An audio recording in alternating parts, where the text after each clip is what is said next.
Welcome back guys sa aking channel Vince Plant TV. So nandito tayo ngayon sa aking vermicomposting area. So isi-share ko lang sa inyo guys kung anong teknik ko sa pag-harvest ng vermicast. So ang gagamitin kong materials ngayon sa pag-harvest ng vermicast guys, so itong plastic. So dito natin ilagay yung na-harvest natin na vermicast. Tapos ang tools na ginagamit ko, ito ginagamit ito sa construction guys. Tawag nito is palita. Mapapansin nyo guys, so nakabalot po siya ng net yung vermibed natin. Tapos ang ginagawa kong pantali sa net is itong guma. So tatanggalin lang natin to guys. Tatanggalin lang natin to kasi mag-harvest po tayo. Ito po yung ginagawa ko. So madali naman siyang tanggalin guys, itong net. Yan. Tanggalan ko lang guys ha. Yan. So ayan. So kung makikita nyo guys, ayan oh. So marami ng vermicast. So ayan. Tanggalin lang natin to guys ha.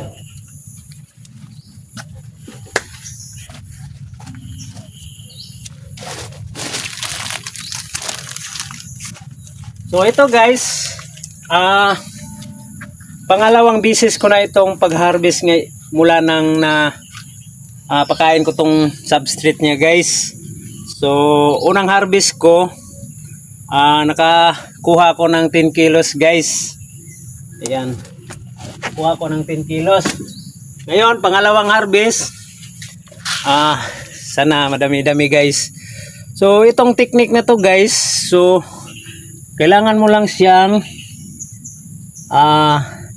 kalisin ng palita guys. So ganyan lang oh. Ayan, ganyan lang. Ayan. So hindi po masasali yung bulati nito guys kasi nasa ilalim sila. So vermicast lang po ang habol natin dito guys. So ginagawa ko to guys dahil tuwing nag-harvest ako, pagkatapos kong makolekta itong vermicast, so nagdidilig ako ng tubig guys para maging moist yung substrate natin. Kasi yung iba kasi, lalo na sa mga baguhan, bultuhan yung pag-harvest nila guys. Kaya hindi nila hinarvest ng paunti-unti. So bultuhan yung harvest nila. Kaya sila kailangan magdilig kasi tayo dyan para maging moist yung substrate. So itong vermicast guys, kapag nagdidilig tayo ng tubig, so mawala yung parang pellets o pagkabubuo ng kanyang casting. So ginagawa ko ito para pure vermicast yung ma-harvest natin. At madali lang siya kasi pag kumakain sila, so lalabas na yung casting niya dito sa ibabaw. So madali lang yung pag-proseso guys, pag-harvest guys. So ganyan lang pong ginagawa ko. Ayan. Ayan, so tingnan, pure vermicast po ito guys. Kasi pero every 3 days ako nag-harvest guys.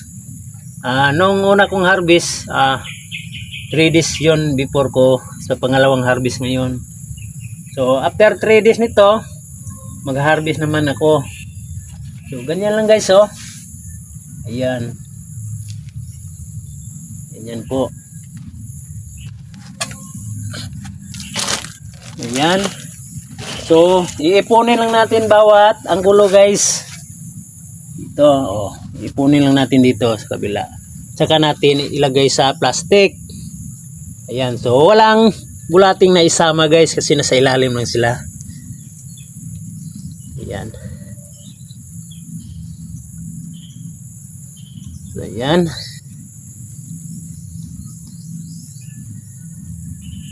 Ayan. Hanggang sa maubos ito ng bulati guys. So ganito lang yung, so sa akin lang to guys ha, sinishare ko lang sa inyo, kung lalo na sa mga baguhan guys.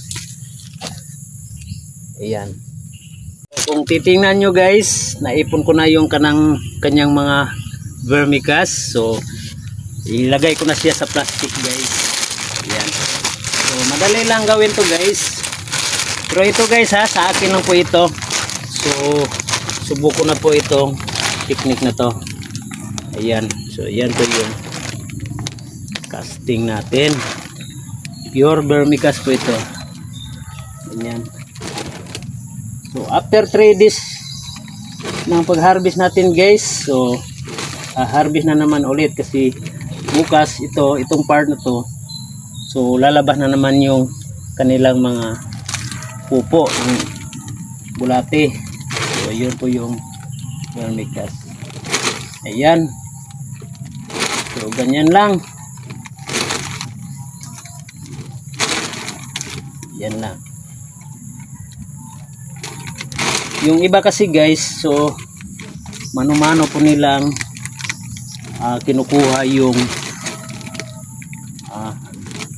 bulate. So one time na harbisan yun guys, isang beses lang sila nag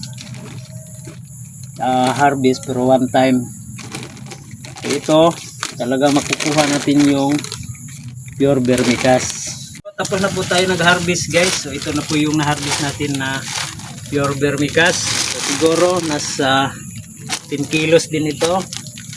So pangalawang harvest. Ayan.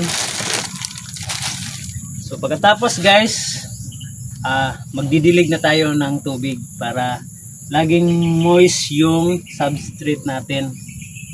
Didiligan na natin guys. So wag yung sobrang basa guys ha.